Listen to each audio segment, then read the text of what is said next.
Jurus-jurus saling mengkafirkan satu sama lain, menghakimi satu sama lain, ini adalah jurus-jurus politik supaya terjadi perpecahan di antara umat Islam. Dan ini dilakukan juga oleh Muhammad bin Abdul Wahab. Sehingga mereka berperang antara Ibnu Rashidin dengan keluarga Ibnu Saud sebanyak 8 kali perang terjadi, termasuk di Ha'il, termasuk di Najat, saling perang, membunuh 12.000 muslim di Arab Saudi pada saat. Jadi jangankan terhadap umat lain, dalam sejarah jelas sesama umat Islam pun bisa saling bantai. Yang waras tidak boleh mengalah terhadap mereka para pencoleng-pencoleng agama yang menjadikan agama sebagai alat politik.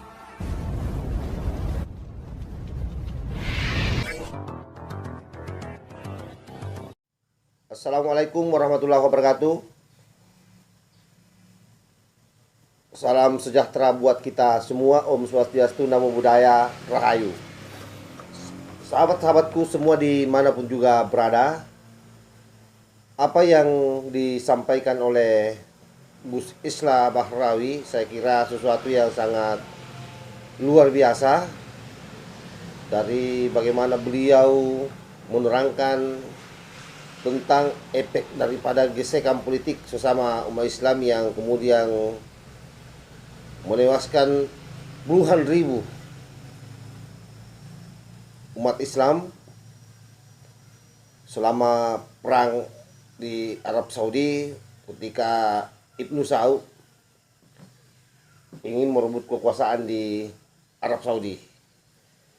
Dan tentu dalam proses perebutan itu berdasarkan paparan Gus Islah Bahrawi itu sangat erat kaitannya dengan kekuasaan. Nah, karena itulah beliau selalu berpesan di mana-mana ceramah bahwa jangan pernah membawa-bawa agama masuk dalam ranah politik, karena pasti akan mengorbankan sesama umat Islam. Jadi jangankan terhadap umat lain, dalam sejarah jelas sesama umat Islam pun bisa saling bantai. Dan terus menerus Gus Islah gaungkan ini, terutama di dalam konteks menghadapi 2024, karena kita tahu bahwa proses pilkada ataupun pemilihan gubernur bahkan pilpres itu acap kali menjadi ajang untuk bagi mereka orang-orang yang ingin mendirikan khilafah.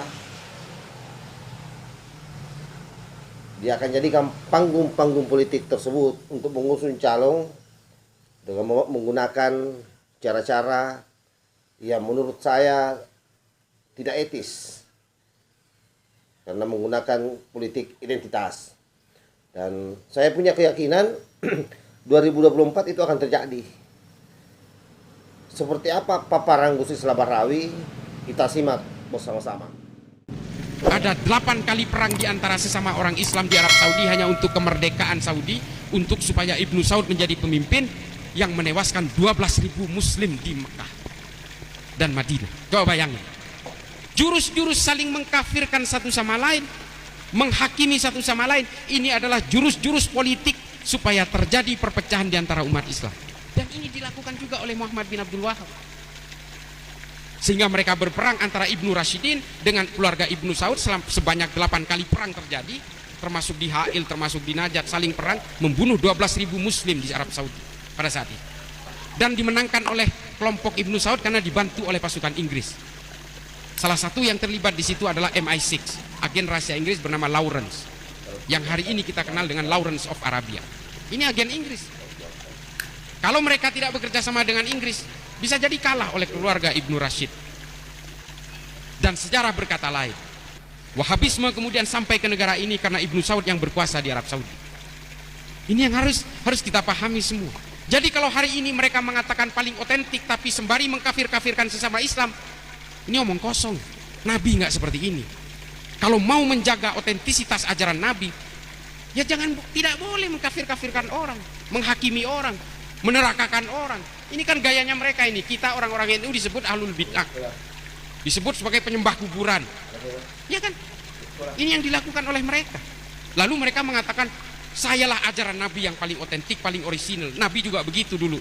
Kalau kalau mereka betul-betul mengaku otentik dengan ajaran Nabi, tidak boleh mengkafirkan orang lain, karena Nabi ketika masuk ke Madinah sudah membuat piagam Madinah dan mendamaikan orang Kristen dan orang Yahudi, mendamaikan suku Aus dan Hazrat menjadi satu entitas yang bernama negara Madinah. Ini jejak Nabi ini loh. Mereka ini sebenarnya bukan pemangku ajaran Nabi yang paling otentik, mereka pemangku ajaran Muhammad bin Abdul Wahab paling otentik. Sebenarnya mereka ini adalah pemangku ajaran Muhammad bin Abdul Wahab, makanya namanya Wahabi. Setelah Wahabi identik dengan konotasi negatif, mereka rubah menjadi Salafi. Mereka mendomplengi nama Salafi seolah-olah ajaran saya adalah salafus soleh, mengikuti ajaran nenek moyang. Nanti dirubah lagi nih, udah mulai dirubah nih, karena Salafi identik dengan gerakan-gerakan teror di seluruh dunia, dirubah lagi menjadi as-sunnah. Ini gaya-gaya mereka semua ini. Kelompok hijrah, ini sama ini, di polisi juga ada ini, polisi cinta sunnah. Setelah kepergok, setelah mereka ketahuan gerakannya, dirubah menjadi pembelajar cinta sunnah. Ini gerakan-gerakan bunglon ini kan memang metodologi mereka. Bahwa politik identitas ini sesuatu yang sangat membahayakan untuk bangsa kita. Oleh karena itu, kita sebagai generasi muda punya tugas berat bagaimana agar hal tersebut tidak terjadi. Dan kalaupun misalnya ada capres, dan bisa saja ini Nasdem terlalu menggebu-gebu dan terlanjur menetapkan Anies sebagai calon presiden, dan kita tahu sendiri Anies ini adalah dalam sejarah perpolitikan di Indonesia sangat suram karena sudah terbukti pernah menggunakan politik identitas. Bahkan ayat dan mayat pun tak luput dari kapitalisasi isu yang dia mainkan sehingga terpilih menjadi gubernur. Saya kira itu yang saya sampaikan kepada sahabat-sahabat. Wallahu muwaffiq ila aqwamit thariq. Assalamualaikum warahmatullahi wabarakatuh. Dari KRI harga mati. Salam Nusantara.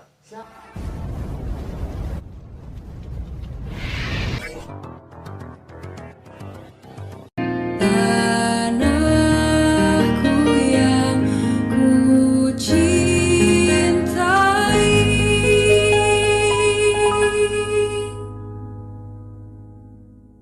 engkau